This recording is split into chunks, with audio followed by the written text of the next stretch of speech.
সবাইকে শুভেচ্ছা জানাচ্ছি আজকের রেসিপি হচ্ছে মিষ্টি দই রেসিপি। সবাই কিন্তু মিষ্টি দইটা খেতে ভালোবাসি, বিশেষ করে গরমে ফ্রিজে যে ঠান্ডা মিষ্টি দই খেতে কিন্তু অনেক দারুণ লাগে। তো সেই রেসিপিটি আপনাদের মাঝে শেয়ার করব। তো দেখতেই পাচ্ছেন এখানে 2 কাপের মতো লিকুইড মিল্ক একটি প্যানে ঢেলে দিচ্ছি আর জাল করে নিচ্ছি। এটাকে জাল করে এখানে 1.5 কাপ করে নিতে হবে। আর এখানে অ্যাড করে দিলাম 1/3 কাপের মতো গুঁড়ো দুধটা দিলে অনেকটা ঘন হয়ে যায় লিকুইড মিল্কটি এবং খেতে কিন্তু ভালো লাগে দইটি। তো দেখতেই পাচ্ছেন একটু নেড়ে চেড়ে সুন্দর করে এটাকে একটু ঘন করে নিচ্ছি এভাবে করে। এটা জাল করা হয়ে গেল, নামিয়ে নিচ্ছি। আর এখানে 1/4 কাপের মতো চিনি দিয়ে সামান্য পরিমাণ পানি দিয়ে একটি ক্যারামেল করে নিচ্ছি। তো এইভাবে করে সুন্দর করে ক্যারামেল করে নিতে হবে। যেহেতু আমি প্রথমে চিনি দেইনি লিকুইড মিল্কে, সেহেতু ক্যারামেলের মাধ্যমে এটা জাস্ট মিষ্টি দই হবে। তো এখানে দেখতে পাচ্ছেন এখানে জাল করা যে দুধ লিকুইড মিল্ক ছিল সেখান থেকে একটু নিয়ে এভাবে করে একটু সুন্দর করে জাল করে নিয়েছি। তো এটা ঢেলে নিচ্ছি জাল করা লিকুইড মিল্কের সাথে। তো দেখতে পাচ্ছেন কালারটা কত সুন্দর আসছে। এটাকে একটু জাল করে একটু ঠান্ডা করে নিতে হবে।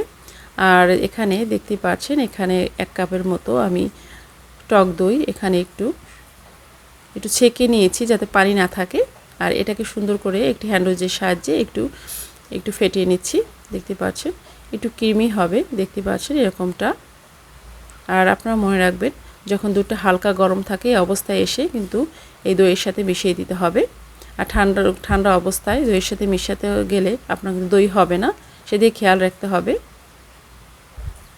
বিশেষ করে যখন আমি দুধটা হাতটা এরকম করে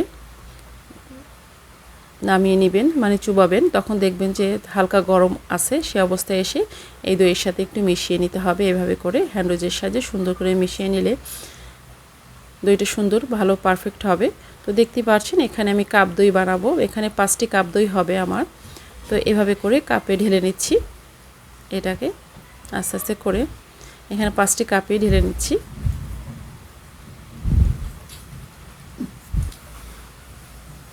সুন্দর করে তো এটাকে ঢাকনা দিয়ে ঢেকে দিচ্ছি এভাবে করে।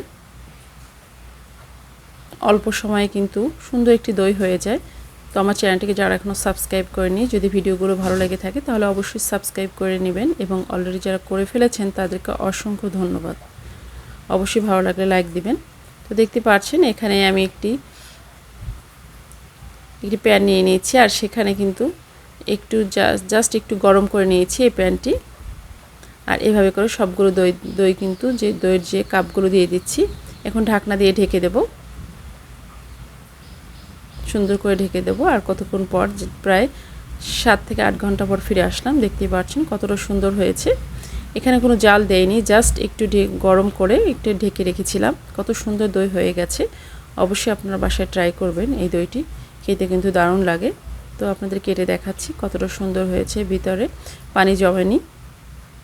তো এইভাবে করে আপনারা বানিয়ে নিতে পারেন অল্প সময়।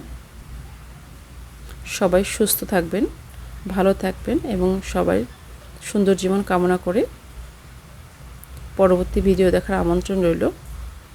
আল্লাহ হাফিজ।